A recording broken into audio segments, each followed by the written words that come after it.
Hello, hello, hello. We are back with another week. Hello, everybody. This is Brody. My name's Dom. And here we are back with another power rankings, start and sits for you guys. Episode 3.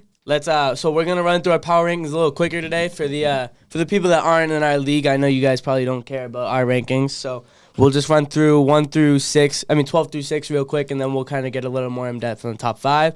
But start us off. Who's 12? All right, we got Will at the bottom here. Didn't move at all, still at the bottom. Still at 12. I mean, just hasn't. He did beat me this week, but wasn't a good week overall. So we're just gonna leave him at 12.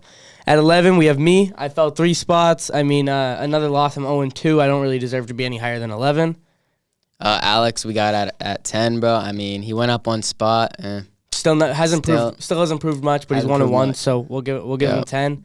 At number 9, we have Brody. I'm still at 9. Stayed in the same spot. Hasn't got any better. Hasn't gotten any worse, honestly. Logan fell to 8. He fell 2 spots. Lost to Mahoney again this week. I mean, that's all that really has to be said. We got Sheedy at 7 here. Stayed at 7. He's 2-0. Got a solid team, I think. 2-0, but I mean, nothing crazy. I mean, doesn't really deserve to be higher than 7 until he really proves he's a powerhouse. Right. We got Cam at 6. He actually fell 4 spots. He just barely broke 100 this week. There was no way we were keeping him at 2. He had to fall. And then now we got top 5. So we have Ryan at 5. Exactly. He was 10 last week. I mean, wow. Ryan's team's been putting up the numbers, man. He's 2-0. Nobody expected anything out of him, honestly. He put up 130 points this week, which is very respectable. He beat Stoogie.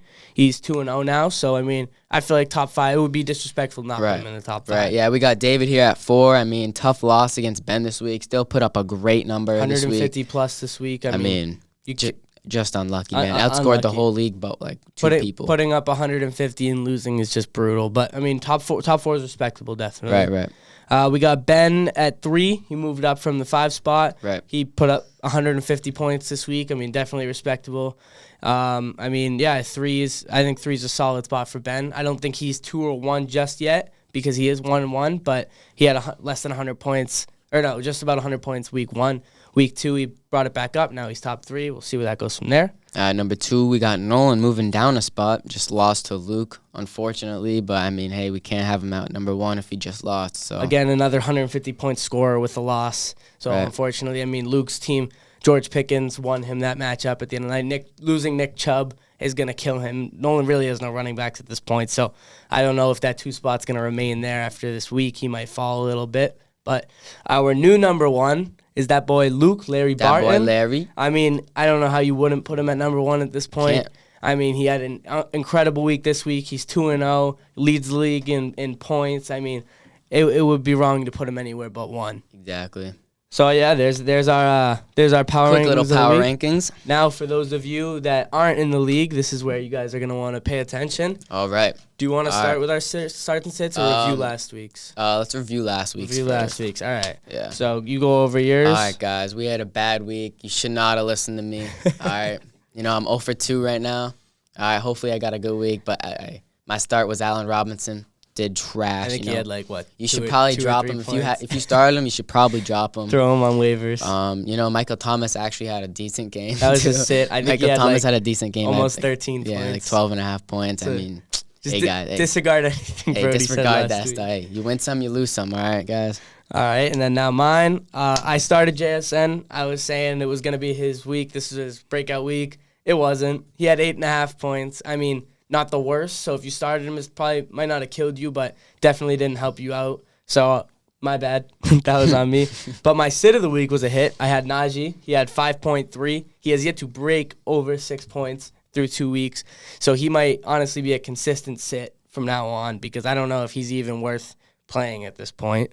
I mean, I can run a faster 40 than that, man. Jesus, he needs to get some wheels. He's got to figure it out. No, he does. I mean, we partially have to blame their offense. Steelers haven't been able to do much. They only really won on Monday night because they had 2 defensive touchdowns. I mean, their offense can't produce. I think they have 2 or 3 touchdowns through 2 weeks. It's just their offense has to figure it out before Najee's startable.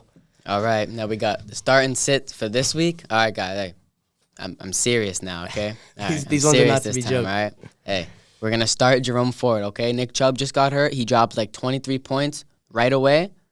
I'm saying he's going to do great without Nick Chubb, the leading back. He's going to do phenomenal. He had 120 yards, I think. Yeah, he is going against the best defense right now. but that shouldn't be too big of a problem. I think he'll be all right. I think he'll still do good. I like that.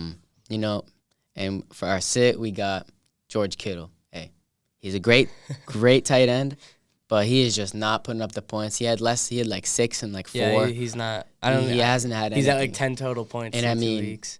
There's so many like good guys on that team too. Like Christian McCaffrey is just going crazy. There's too many targets. Too many. But yeah, I'd sit George Kittle. You shouldn't start him. I like that. All right, moving on to mine. So I got my start of the week is Hunter Henry. So I have my personal team. I have Mark Andrews. I have Hunter Henry on my bench, and I'm really stuck between what I want to do because Mark Andrews, everybody knows he's one of the best tight ends in the league, but Hunter Henry has outscored him through 2 weeks. He had I think 15 and almost 18 in this first 2 weeks. Nobody really expected that out of Hunter Henry, but I feel like until he doesn't be consistent, I don't know how you can sit him because how 16 points from a tight end is matchup winning. Like tight ends are so crucial, and having a consistent tight end that's 15, 17 points. I don't see how you can sit Hunter Henry. Yeah, he might have a low projection, but his points don't lie. I love Hunter Henry. He's awesome. He's a good guy. Great guy. My sit of the week is Breece Hall. So Breece Hall had, I think, 3 carries in this last game. So, we were saying, I said it in the first one, I sat Dalvin Cook because I said we don't know what their running back room is going to look like with the Jets. Granted, they did play the Cowboys last week, but you can't have a good week without touches. He had 3 touches. We don't know. Again, I think I'm still just lost in what the Jets are trying to do with their running backs. So I think it's going to take a few weeks until we really see what they're going to be doing. And I can't start Breece Hall. I know he had 150 yards week 1 or 130, whatever it was. But after this week, just pitiful performance. I don't know how that room's going to look like, so I can't start Breece Hall. Yeah, I agree with that 100%. Anything else you want to run through, Brody? Want to give a little Thursday night football prediction? Thursday night football? Yeah. Who's playing? Who do we got playing? That's a great question because I actually don't know. Oh, you know what? Matchup of the week. Match of the week. Who you got? Right here in the room. Right here. Oh, we're playing each other right this now. week. We are playing each other this week. This is a big week, and we're both huge week. I'm 0-2. He's 1-1. This 1-1. honestly, I know it's early, but this is a big. This could be matchup. a close matchup. It could be close. Definitely be a big matchup. Okay, so Thursday night we have the Giants and the Niners. What's your score prediction? Nah, honestly, it's gonna be 23-0 at halftime. And Niners? Yeah, Niners. Okay.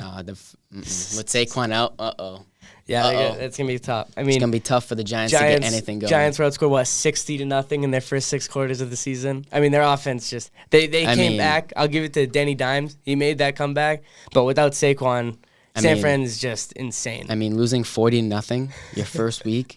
And that was the Cowboys defense, which arguably is 1 or 2, and the other one is San Fran. Right. So they're not. And without Saquon, they're doing nothing. That's a blowout on Thursday night. I can almost guarantee that. Yeah, I agree with that. All right, but I think that wraps everything up. I think we're good. Oh yeah. Thank you for joining us. Yep. We'll see you again next Wednesday. DB Fantasy Scoop.